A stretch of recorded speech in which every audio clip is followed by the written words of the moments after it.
Bom, boa noite a todos, juntos para mais uma noite do nosso estudo rápido do Livro dos Espíritos. Hoje nós estamos indo para a aula 36, vamos finalizar o tema Progressão dos Espíritos e acredito que vai dar para ver hoje o último tema desse capítulo 1 da segunda parte, que tem como título Anjos e Demônios. Se tiver alguém aí comigo, eu gostaria só que me desse um retorno, se o som tá bom, e nós vamos dar andamento aos nossos estudos. Bom, até ontem nós vimos a questão 126. Obrigado, Suzane, obrigado, Denise, acho que o som tá bom, né? Vocês não falaram nada, então deve estar. Tudo perfeito, obrigada, Dê. Bom, na questão 126, nós viemos trabalhando até aqui a questão entre bondade e maldade em relação aos espíritos. Então, a gente veio num crescendo de esclarecimentos dos espíritos, e basicamente até aqui, em resumo, a gente viu que não há nenhum fator determinante para que um espírito no seu início opte pelo caminho do bem ou para que ele no início opte pelo caminho do mal. Ontem nós vimos perfeitamente aqui, conversamos sobre isso, que na verdade o espírito, por ele ter livre-arbítrio, ele vai fazendo as suas escolhas e ele é influenciado. As influências acontecem tanto no plano dos encarnados quanto no plano dos desencarnados. E elas, vamos dizer assim, interferem nas escolhas que o espírito vai fazendo. As influências dos espíritos bons nos encaminham, nos intuem, nos auxiliam a escolher o bom caminho. As influências dos espíritos imperfeitos nos intuem, nos dirigem para as más escolhas. Então, o espírito vai trilhando o seu caminho evolutivo segundo as escolhas que ele vai fazendo. Quanto mais más escolhas ele faça, mais tempo ele leva para evoluir. Quanto mais boas escolhas ele faz, quando ele deixa de murmurar, quando ele confia, quando ele cumpre as tarefas com humildade, abnegação, consciente do dever que lhe compete, ele vai progredindo de forma mais rápida. Mas os espíritos disseram que ainda, para nós, espíritos que estagiam na Terra, o maior número nosso é em relação a espíritos intermediários, ou seja, não somos ainda aqueles homens mais primitivos e muito imperfeitos na sua totalidade, e nem somos ainda espíritos já considerados superiores, já avançados moralmente e intelectualmente.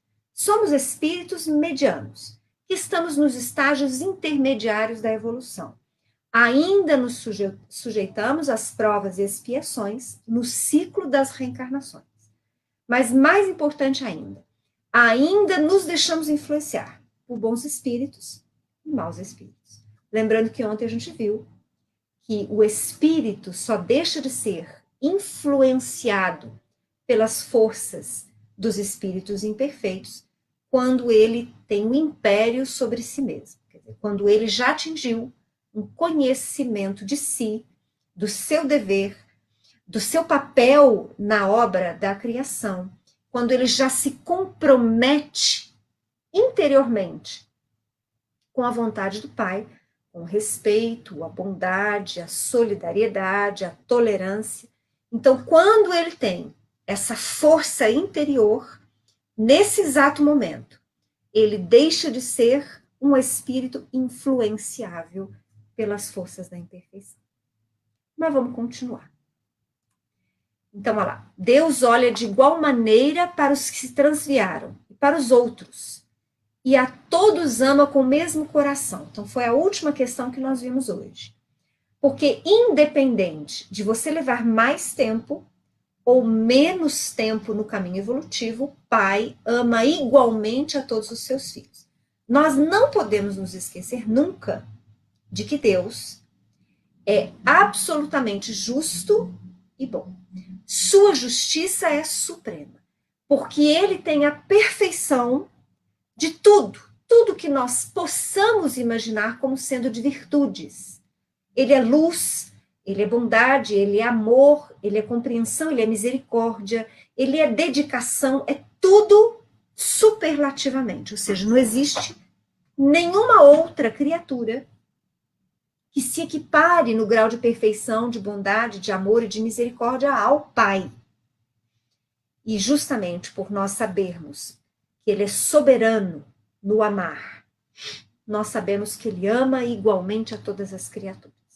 Não importa se elas caminham mais rápido ou se elas caminham de forma mais vagarosa. Na questão 127, pergunta Kardec: os espíritos são criados iguais quanto às faculdades intelectuais? Vocês percebem que em vários assuntos, acredito eu que naqueles que Kardec acha importante, ou que ele acha que pode haver algum mal entendimento, algum questionamento além, ele volta e toca geralmente em teclas muito parecidas. Então aqui, apesar dos espíritos já terem afirmado em questões anteriores que somos criados simples e ignorantes, todos nós, Kardec pergunta novamente se somos realmente criados iguais, inclusive quanto às faculdades intelectuais. E eles respondem: são criados iguais, porém, não sabendo de onde vem, preciso é que o livre-arbítrio siga seu curso. Olha o que nós acabamos de falar agora. O livre-arbítrio leva às escolhas. Eles progridem mais ou menos rapidamente em inteligência como em moralidade. Nós já também cuidamos de comentar sobre isso aqui, inclusive sobre a figura alegórica dos anjos, né? Então, não se sabe nem há quanto tempo, né, cuidou-se, principalmente na representação artística, na escultura e na pintura, de trazer para toda a humanidade a figura do anjo como sendo um ser celestial com duas grandes asas. Ele alça e voa pelo céu. Mas é muito interessante quando a gente para e começa a meditar um pouquinho sobre essas asas. E é mais interessante ainda quando a gente começa a perceber que essas asas simbolizam a sabedoria e o amor. A sabedoria no entender do avanço intelectual. Então, é quando o ser atinge a supremacia do desenvolvimento da sua inteligência. E a outra asa, quando o ser atinge a supremacia da sua capacidade de amar, da sua capacidade de ser bondoso, da sua capacidade de doar-se ao semelhante. Então, o anjo tem as duas asas simbolizando o seu estágio de supremacia em relação à perfeição relativa. Ou seja, ele atingiu digamos assim, ele atingiu o máximo que uma criatura pode atingir. Voltamos a dizer, nós nunca seremos iguais ao Pai. Não há nenhuma criatura que irá se igualar a Deus. Porque Deus não é um ser. Deus é a causa primária. Deus é uma inteligência suprema e só até aí que a gente, por hora, consegue compreendê-lo. Mas os espíritos, suas criaturas, que somos nós, aqueles que já atingiram o mais alto grau de perfeição cabível às criaturas, estes são representados por esta figura simbólica do anjo, de duas asas. Mas a gente sabe que até chegar nesse grau evolutivo superior dos espíritos puros, é absolutamente natural que durante os períodos da sua progressão, da sua evolução, o espírito ora desenvolva mais o intelecto, ora desenvolva mais a moralidade, porque neste caminhar, de qualquer maneira, ele não irá conseguir voar. porque uma asa estará sempre diferente da outra. São raras as criaturas que conseguem evoluir mantendo sempre um equilíbrio entre o avanço intelectual e o avanço moral. Eu arrisco dizer que nós que ainda estagiamos na Terra, em relação a nós, talvez somente aqueles espíritos missionários possam ter aproximado a essa evolução equilibrada, porque o restante de nós somos exatamente assim.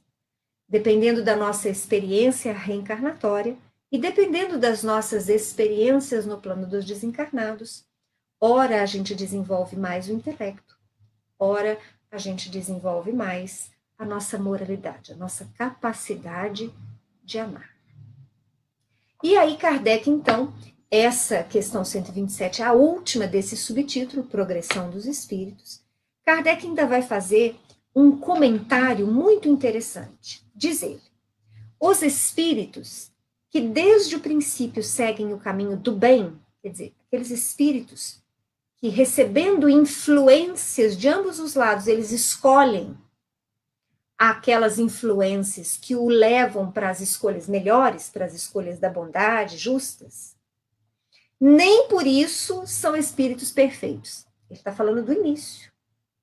Então, vejam só, apesar de termos espíritos que lá no comecinho da sua trajetória, no reino nominal, fazem melhores escolhas, ou seja, não ouvem as influências desequilibradas. Ouvem mais o bom chamado dos bons espíritos, encarnados e desencarnados. Então, mesmo estes espíritos que ouvem mais os bons chamados, fazem melhores escolhas. Lá no princípio, eles não são perfeitos. Não poderia ser diferente, porque nós partimos do princípio que Deus cria igualmente todos os seus filhos. Então, ainda, apesar das melhores escolhas, nós viemos de uma origem de simplicidade e de ignorância. Continua Kardec. Não tem, é certo, maus pendores, mas precisam adquirir a experiência e os conhecimentos indispensáveis para alcançar a perfeição. Ou seja, apesar daqueles espíritos, desde o início, ouvirem os bons conselhos, mesmo assim, eles se sujeitam às reencarnações, porque eles precisam adquirir conhecimentos. Conhecimentos no campo da inteligência. Conhecimentos no campo da vivência do amor. Hoje eu ainda comentava com um amigo, num assunto particular, e nós comentávamos que muitas vezes nós falamos de tantas coisas que os espíritos nos trazem. Então eu falo para vocês do cumprimento do nosso dever, da necessidade que nós temos de manter a serenidade, a confiança, que nós precisamos sempre estar fortalecendo a nossa fé, precisamos buscar motivos de alegria, de gratidão continuamente. Mas, apesar de eu estar falando tudo isso para vocês, e de eu efetivamente sentir aquilo que eu estou falando, eu preciso vivenciar em experiências pessoais, que eu não posso deixar, delegar para ninguém. Então, quando eu sou chamada a viver um desafio, é que eu realmente vou demonstrar a interiorização do conhecimento que eu obtive. Eu sei que é humildade, mas eu só vou ser humilde quando eu tiver oportunidade de viver a humildade. Eu sei o que significa o respeito às criaturas. No entanto, eu só vou respeitar as criaturas quando eu conseguir demonstrar, no plano efetivo da vida, encarnado e desencarnado, o que é respeitar o semelhante. E assim por diante. É por isso que a minha evolução, apesar de ser fruto das minhas escolhas pessoais, só minhas, porque só eu caminho do meu progresso, eu preciso estar em contato com os meus irmãos. com as criaturas diversas da criação, porque é com elas e através delas que eu demonstro aquilo que eu já sei. Porque saber é uma coisa, viver é outra questão. Mas continua ainda Kardec nessa explicação que ele dá. Podemos compará-los, quer dizer, estes espíritos que fazem boas escolhas desde o começo, a crianças, que seja qual for a bondade de seus instintos naturais, necessitam de se desenvolver e esclarecer, e que não passam sem transição da infância à madureza. Quer dizer, por mais que uma criança seja atenciosa e seja obediente, não é porque ela é atenciosa e obediente para com seus pais que, de repente, de 5 anos, ela acorda com 25, com 30, com 40. Ela tem que atravessar toda a trajetória de desenvolvimento natural. Simplesmente, assim como há homens que são bons e outros que são maus desde a infância, também há espíritos que são bons ou maus desde a origem, com a diferença capital de que a criança tem instintos já interiormente formados, enquanto o espírito, ao formar-se, não é nem bom nem mau.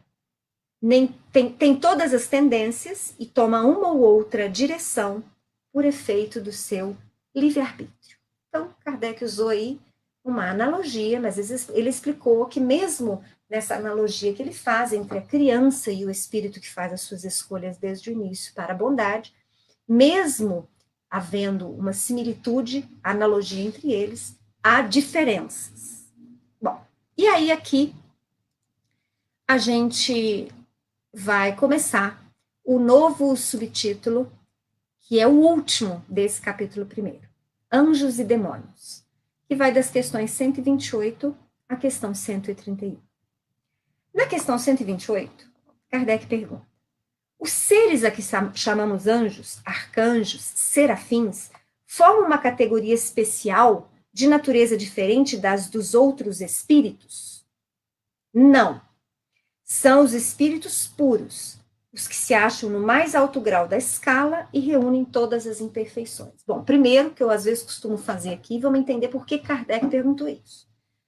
Bom, Kardec perguntou sobre os arcanjos, os anjos, os serafins, porque nas igrejas dogmáticas tradicionais, principalmente no século XIX, havia o entendimento de que estas criaturas, estes seres celestiais, eram criados à parte, ou seja, Deus, desde o início, os criava como anjos, como arcanjos ou como serafins. Eles eram diferentes. Na obra da criação havia uma diferenciação por parte do Pai em relação à criação destes seres celestiais. Eles já eram criados puros, enquanto que todos nós éramos sujeitos, então, a este aprendizado na vida material. Bom, primeiro, para nós espíritas, porque os espíritos assim nos orientaram, não há essa diferenciação.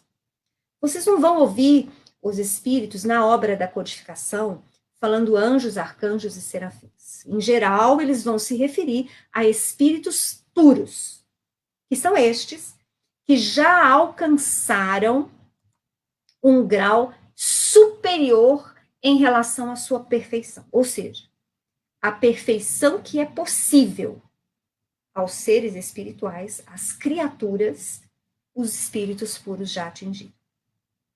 Bom, Kardec faz um comentário em relação à palavra anjo, dizendo que ela, em geral, simboliza, né, a ideia de perfeição moral. Entretanto, diz ele, ela se aplica muitas vezes à designação de todos os seres bons e maus que estão fora da humanidade. Disse o anjo bom e o anjo mau, o anjo da luz e o anjo das trevas. Neste caso, o termo é sinônimo de espírito ou de gênio. Tomamos-lo aqui na sua melhor acepção, ou seja, para nós, neste estudo, nestas questões do Livro dos Espíritos, quando Kardec e os espíritos se utilizam da palavra anjo, eles estão falando dos espíritos puros, que já atingiram esse grau de perfeição possível às criaturas. É muito interessante que também em relação a esse comentário de Kardec, nós recordemos que também nas igrejas dogmáticas no século XIX, elas defendiam que ao criar essa categoria especial de seres celestiais, quais os anjos, parte destes seres criados perfeitos pelo Pai, desde o início, parte destes seres se rebelou contra Deus. E aí nós vamos ter, então, o que a teologia diz de queda dos anjos. Então, estes seres, criados perfeitos, se rebelam contra o Pai e então são relegados a viver nos infernos, nas regiões infernais, combatendo o Senhor da vida, combatendo a Deus, nosso Pai. Bom, por que não tem lógica esse entendimento? Principalmente por conta dessa superlatividade da perfeição divina. Deus é onisciente, onipresente e é único. Não há nenhum outro ser que se equipare ao Pai, nem que lhe seja superior. Dito isso, preciso é que a gente pense com lógica. Se o Pai é perfeito, a sua obra também é perfeita. Concordam comigo? Então, quando eu digo que Deus cria todos os seres simples e ignorantes e que eles vão evoluir até alcançar a angelitude, eu consigo enxergar a lógica e perfeição na criação divina. Mas, quando eu falo, primeiro que Deus cria seres celestiais e cria outros seres que têm que sujeitar aprendizado. Primeiro eu já percebo aí que não há igualdade. Já não tem lógica com a figura de Deus. E quando eu falo ainda que Deus cria seres perfeitos desde o início e que parte desses seres se rebelam contra ele e são chamados então de demônios e são relegados a viver nas regiões infernais, eu costumo me perguntar porque a lógica não me deixa. Mas espera aí, Deus não é perfeito? Ele não é onisciente, quer dizer, ele não sabe do futuro plenamente. Ele sabe o passado, o presente e o futuro. Ele é a inteligência suprema, ele é o Senhor de todo o universo, de toda a obra da criação. Então, peraí, ele cria algo para ser perfeito, mas não é perfeito, então a obra dele está errada. E mais ainda, ele cria algo para ser perfeito, que vai se rebelar contra ele, então ele já cria sabendo que aquilo que ele criou perfeito não vai ser perfeito, ainda vai se rebelar contra ele, vai lutar contra ele pela eternidade. Quer dizer, não há lógica diante da perfeição divina, da perfeição da sua criação, em acreditar-se na possibilidade de anjos decaídos. Não dessa forma. Tá? Então, Deus criou todos nós, simples e ignorantes. Todos passíveis de evolução e de aperfeiçoamento. Todos. Sem exceção. Questão 129. Os anjos hão percorrido todos os graus da escala? Percorreram todos os graus, mas do modo que havemos dito. Uns aceitando sem murmurar suas missões. Chegaram depressa. Outros gastaram mais ou menos tempo para chegar à perfeição. Bom, quando eu li a primeira vez essa questão e essa resposta, não sei quanto a vocês, mas eu me fixei nessa expressão, sem murmurar. Nós precisamos parar de murmurar. Perceberam? Isso é tão difícil ainda, na atual fase em que nos encontramos. Não é? Porque muitas vezes nós nos consideramos espíritos que já temos muito acesso ao conhecimento. Principalmente esse conhecimento acerca da religiosidade, porque o espiritismo é um manancial sem fim de descobertas, de esclarecimentos.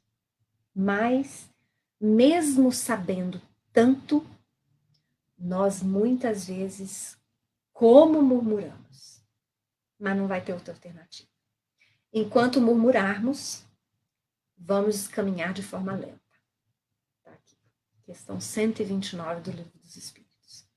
Aqueles que não murmuram e cumprem as suas tarefas chegam mais rápido à perfeição. 130. Kardec pergunta: sendo errônea a opinião dos que admitem a existência de seres criados perfeitos e superiores a todas as outras criaturas, como se explica que essa crença esteja na tradição de quase todos os povos? Então, quer dizer, Kardec falou assim, então tá, pelos esclarecimentos que vocês espíritas prestaram, eu posso até entender isso, que os anjos não foram criados perfeitos, que eles também evoluíram. Mas por que nas tradições dos povos mais antigos, o entendimento é esse, de que os anjos já foram criados perfeitos? É a dúvida de Kardec. E a resposta deles é muito interessante. Fica sabendo que o mundo onde te achas não existe de toda a eternidade. E que muito tempo antes que ele existisse, já havia espíritos que tinham atingido o grau supremo. Acreditaram os homens que eles eram assim desde todos os tempos. Entenderam? Quando Jesus assumiu a tarefa de orientar a formação do planeta Terra, ele já era Jesus. E junto com ele, como nós já pudemos falar aqui antes, Emmanuel vai falar nisso no livro A Caminho da Luz, existem outras obras também que falam sobre isso. Jesus não trabalhou sozinho. Não existe trabalho solitário na obra da criação. Existem espíritos puros de alta evolução que se tornam responsáveis, que trabalham como ministros de Deus. Então, Jesus, como ministro de Deus, junto a um grande grupo de espíritos puros, eles foram os responsáveis, não só pela formação do planeta, mas em auxiliar as criaturas, aquelas que iniciaram a trajetória na Terra, e muitas que vieram de outras estrelas, para aqui continuar o seu aprendizado. Só que, para estes espíritos, ainda imaturos, ainda imperfeitos, quando eles tomam ideia da existência destes seres, que nós podemos dizer são administradores celestiais, eles acham que estes seres já foram sempre assim. Porque eles são tão superiores a nós, que nós tínhamos dificuldade de imaginar de onde eles vieram. E outra, quando a gente para e fala assim, nossa, mas tem tanta gente que acha que só tem vida na Terra, como é que você vai imaginar, então, que estes seres celestiais, inclusive Jesus, que eles tiveram experiências aonde? Mas só tem vida na Terra. Esse é o raciocínio, ou era o raciocínio, porque agora já não dá mais para nós pensarmos desta forma. Nós sabemos que somos criados simples e ignorantes e que temos a eternidade para evoluir. Em consequência, agora, quando nós pensarmos nos espíritos puros, sejam eles da Terra, sejam eles de qual estrela forem, todos eles trilharam os mesmos caminhos evolutivos, em casas planetárias diferentes. Uma vez eu li no autor, já não me recordo mais qual, que Jesus, assim como outros espíritos crísticos, espíritos puros, muito possivelmente realizaram o seu caminho evolutivo em um universo diferente do nosso universo. Olha que dá para pirar a nossa cabeça. Então, para que a gente não pire, só vamos entender a justiça e a lógica na obra da criação. Se nós estamos a caminho, também os espíritos superiores já caminharam. Se nós estamos a caminho, também os espíritos imperfeitos estão a caminho. Hoje, nós somos os espíritos imperfeitos de ontem, que já melhoramos. E amanhã nós seremos os anjos, os espíritos puros que já existem.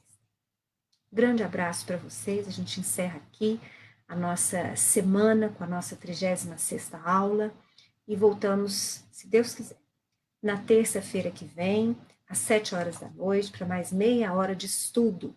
Agradeço a presença da Virgínia, da Viviane, da Elisete, da Denise e da Suzane. E a todos os outros amigos que acompanham os nossos estudos na medida das suas possibilidades de horário. Um grande abraço para todos vocês e até terça-feira que vem, às 7 horas.